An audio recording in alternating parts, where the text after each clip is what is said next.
Всем привет! Как видите, я легко могу провисеть на одной руке с человеком.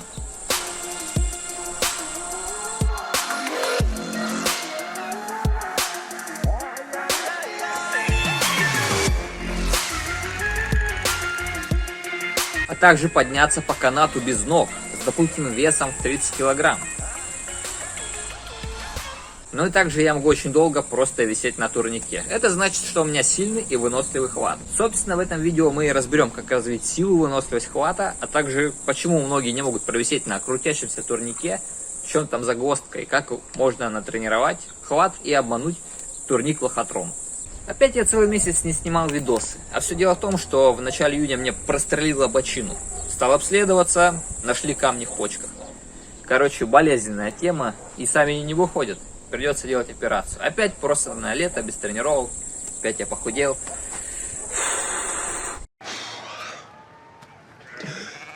Как жить так, а? В чем секрет силы хвата? Наверное, должны быть мощные накачанные предплечья. Но они у меня дрещавы. Блин, у меня все дрещавы. Может быть, дело в жилах, да, жилистый. Но вообще правильно говорить сухожилие. Кстати, вот они, да? Вот их видно. Туда-дун. Так что же нам нужно тренировать? Сухожилие или мышцы? Ну, естественно, мышцы, потому что сухожилие соединительная ткань, а силу генерируют у нас мышцы. В наших предплечьях огромное количество разных мышц, которые отвечают за различные движения, да? За сгибание, разгибание кисти, за пронацию и супинацию, разгибание пальцев. А нам нужно тренировать именно силу сжатия, то есть мышцы, которые сгибают пальцы и ладонь. И проблема многих подобных видео, да, как развить силу хвата, в том, что показывают очень большое количество мусорных упражнений. Поэтому для обычного хвата, да, не на крутящемся турнике, всякие вот такие вот подкачки гантелями бесполезно, их делать не нужно. Первым делом, перед тем, как мы начнем тренировать хват, да, нужно исключить скольжение. Руки проскальзывают, плохое сцепление с перекладиной. Все это дело можно решить, используя магнезию. Раньше я использовал обычную магнезию в кубиках, но она ссыпается с рук, попадает на одежду и не дает такое очень крепкое сцепление с перекладиной. Сейчас я попробовал вот такую жидкую магнезию. Ее удобно брать с собой на тренировку. Чуть-чуть взял и растер. Она очень быстро высыхает и глубоко въедается в кожу, тем самым создает очень сильное сцепление с перекладиной. То есть вот такая у нас получается штука. Теперь у нас сцепление с перекладиной прям железобетонное. Ну, как видите, она не слетает, не ссыпается с руки. То есть одного нанесения хватит на всю тренировку. Еще дополнительно перекладину можно протереть спиртовой салфеткой, если там, допустим, много людей тренируется, остается жир, да, с ладонь. То есть обезжириваем поверхность, и тогда сцепление будет с перекладиной вообще 100%. Любое скольжение будет полностью исключено. Эту жидкую магнезию вы можете заказать на Озон и Валберес. Это наше отечественное производство. Ссылочка на товар будет в описании. Давайте сначала определимся, будем мы выполнять хват с пальцем или без пальца. Он же хват обезьяны. Многие люди говорят, что им проще висеть вот таким хватом обезьяньим. Связано это с тем, что у нас выключаются мышцы предплечья, которые ответственны за сгибание большого пальца. И на толстой перекладине можно глубоко тем самым закрутить кисти. То есть амплитуда, допустим, подтягивания будет уже меньше. И мы повисаем вот на вот этом месте, тем самым создаем как бы трение. Если с пальцем мы висим вот так, уже на пальцах нам нужно будет сильно сгибать руки, то без пальцев мы глубоко закручиваемся и висим на этом месте. То есть за счет силы трения и сцепления вот этого места с перекладиной мы снижаем нагрузку на сжатие. Но с другой стороны, так можно оторвать мозоли, да, натереть мозоли. На тонком турнике так провисеть не получится, поэтому большой разницы не будет, с пальцем или без пальца. Поэтому я все-таки советую тренировать сразу же с пальцем, потому что так банально безопаснее, так вы дополнительно тренируете мышцы, да, сгибателей большого пальца. Ну и на самом деле у тренированного человека не возникнет никаких проблем, ему по барабану, что так. Это в основном только новички жалуются. Есть еще глубокий хват, когда мы прям очень сильно закидываем вот так вот кисть и висим уже на вот этом месте.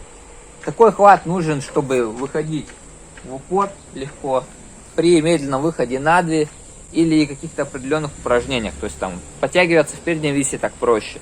Чтобы исключить нагрузку на все другие мышцы, да, Ваши руки должны быть строго на ширине плеч. То есть лучше всего висеть вот так. И для развития силы сжимайте как можно сильнее перекладину. Также и в подтягивании. Когда вы делаете подтягивания, сжимайте их перекладину со всей силы. По всей амплитуде движения. Чем толще перекладина, тем больше нам нужно подключать силу сжатия. Поэтому эффективно для развития силы хвата будет использовать расширители хвата. Ну или искать какой-то очень толстый турник. Вот у нас расширители хвата. Такая штука надевается на перекладину. Вот так это дело выглядит. Прикол в том, что он еще как бы прокручивается. Чтобы он не крутился, нам нужно дополнительно очень сильно сжимать это место. Поэтому на расширителях хвата висеть тяжело. И нужно дополнительно подключать силу сжатия. Прям конкретно.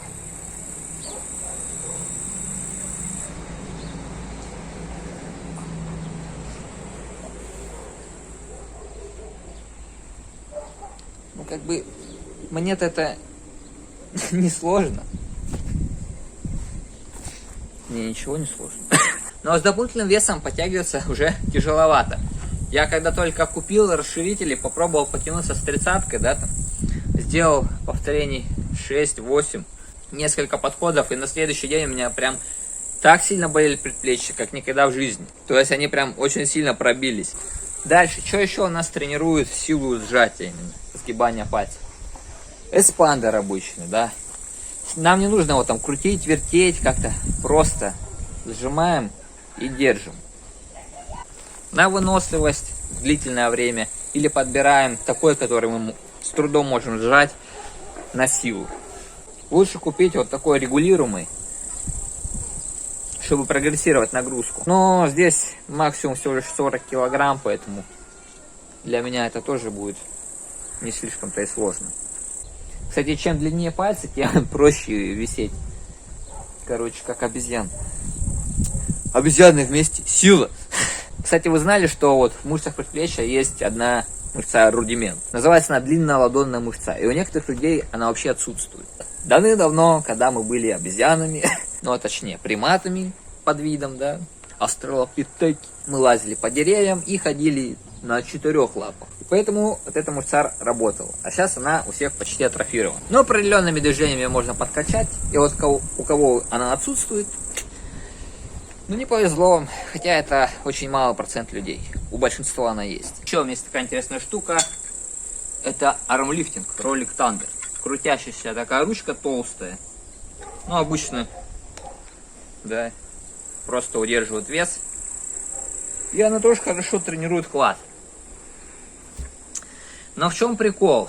Вот, кстати, про крутящийся турник. Здесь тренируется не только сила сжатия, но и вот это вот закручивание, да, то есть сгибание кисти. Это касается и крутящегося турника. Когда ты просто висишь на перекладине, это движение не тренируется вообще. Поэтому турникмены, да, многие, которые до хрена висят на турничке, не могут провисеть на крутящемся. И также не могут поднять большой вес вот ролик Thunder. Прикол в том, чтобы вот так вот не раскрутилось, да, и ты не повис на одних пальцах, ты должен закручивать силой вот это движение, да. То есть я вот так держу, не вот так.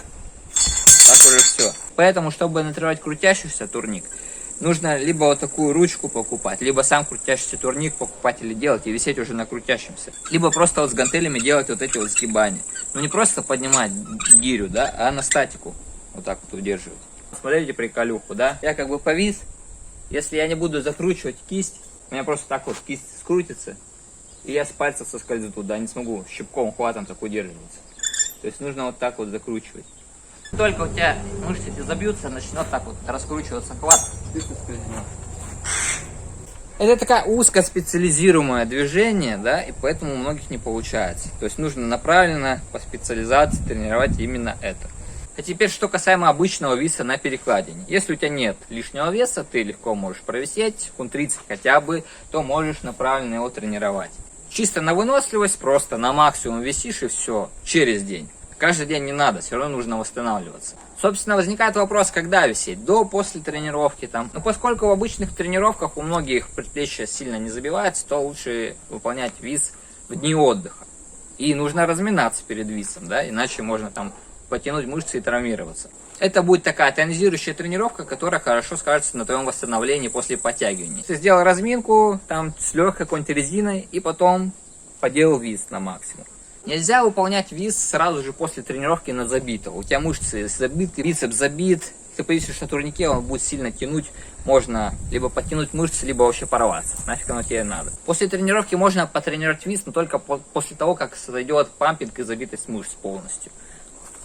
Это примерно через 20-30 минут после тренировки. Но что касаемо тренировки силы хвата, то есть можно ли висеть с дополнительным весом или вот на одной руке, я бы на самом деле не советовал практиковать обычный вис на турнике с дополнительным весом или длительный вис на одной руке, да, если ты плохо к этому подготовлен. То есть я натренировал мощный вис на одной руке, потому что я на одной руке подтягивался. И подтягивался с дополнительным весом. Когда ты просто висишь на перекладине, да, ты выключаешь мышцы спины, мышцы рук, и у тебя нагрузка уходит на сустав. У тебя начинает тянуться. То есть сам сустав, сами связки в суставе, и это может привести к гипермобильности сустава, да, то есть у тебя будет растяжение связок, нестабильность суставов, что может привести еще более серьезным травмам, и тренироваться будет уже невозможно. Тут есть определенная хитрость, как можно поступить. Если у тебя мышцы, да, спины, рук быстрее забиваются, чем хват, допустим, в подтягивании с дополнительным весом, можно просто удерживаться в статике, но на согнутых руках. Вот у меня есть видео, например, как преодолевать отказ. Там я рассказывал про метод, что задерживаться статически на отказе. А можно просто сразу же, да, статически выполнять упражнения. Как вариант, да, для разнообразия. То есть просто висим на согнутых руках с дополнительным весом, вот так, и все, на максимум.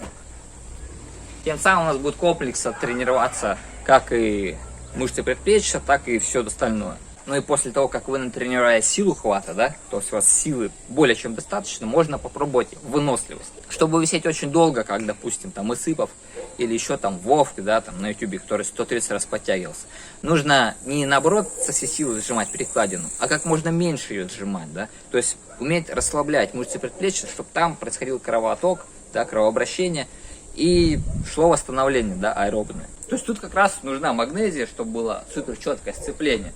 Чтобы можно было расслабить мышцы предплечья, да, то есть вот я сейчас вот как максимально расслабился, не давлю, не сжимаю дополнительно. Просто нащупайте так, чтобы вы не соскальзывали, ну и максимально не сжимали. То есть максимально такой расслабленный хват, который не соскальзывает. Еще такая хитрость, можно переваливаться на одно вот так вот плечо, да, на одну руку. То есть вот эту руку мы сильнее начинаем сжимать, а эту вот расслабляем практически. Потом на другую так. Это нужно как раз, чтобы активировалось кровообращение. Итак, если подытожить, то сначала мы развиваем силу хвата, висим, подтягиваемся, максимально сжимая перекладину, используем расширитель хвата, используем эспандер. Берем эспандер тяжеленький, чтобы нам было очень тяжело его сжимать.